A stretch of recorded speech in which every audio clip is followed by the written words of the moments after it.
Alright, now this is a continuation of the last file. My video camera got shut off. I want you to look at this. The implants are directly connected to gang stalking. This is a diagram from the United Targeted Individuals Europe.com's webpage. But it's an older diagram. They got a new one up now. But you can probably still find this if you Googled it and searched it enough. And you can clearly see here that trigger words are used to activate the implants. It literally shows it. Gang stalking right there.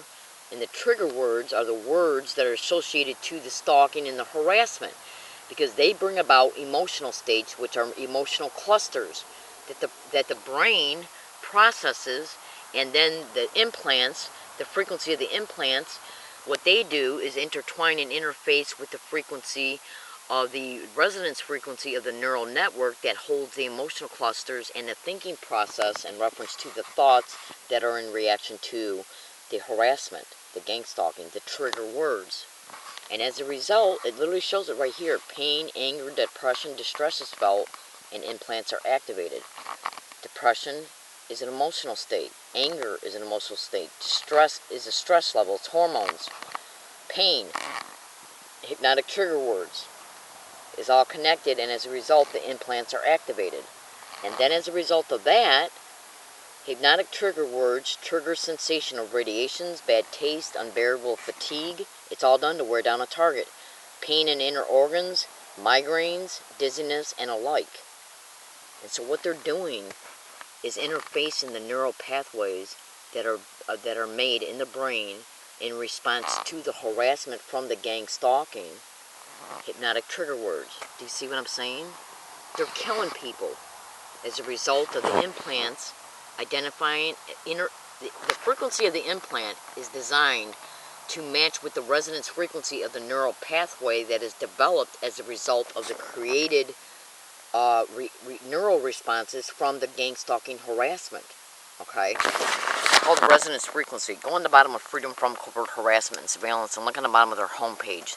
There's 3 PDF links. Pay close attention to the first one and then the second one. The first one talks about resonance frequencies of neural pathways. Yes, and brain stimulation.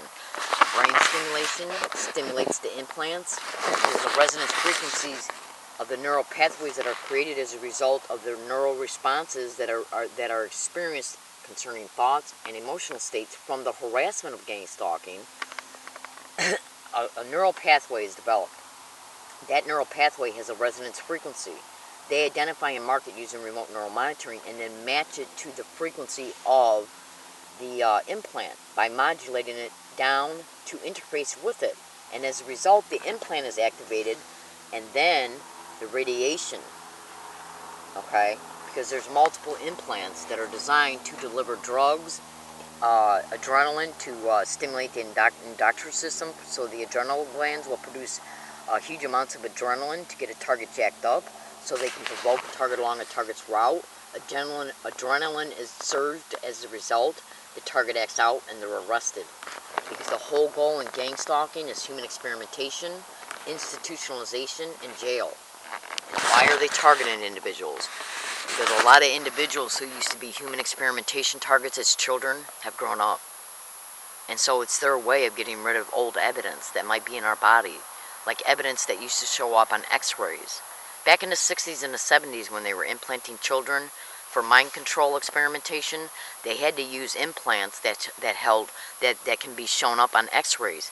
Today's implants are as small as a dot, the pin of a needle. Literally. Now, I suggest you go to YouTube and type in David Larson and James Walber, and for you to really listen to one of their good videos in reference to Federal Jack, down the rabbit hole Popeye videos. Go to YouTube and type in James Lambert. They spelled his name wrong. James Lambert, David Larson, 52212. Okay? And he's being interviewed. Listen to what both of them have to say. My name is Leslie Williams, and this is the picture of one of the implants right here. Okay? And it literally says it right there. Many TIs believe that there is no need for an implant anymore because of the simple fact of what John Hall talks about in his satellite terrorism videos. Go to YouTube and type in John Hall satellite terrorism. Now, they're not getting around me and tracking me. And how can they be tracking me in order to... And how did they put these people in this cafe? I had never been in that cafe once in my entire life. Not once.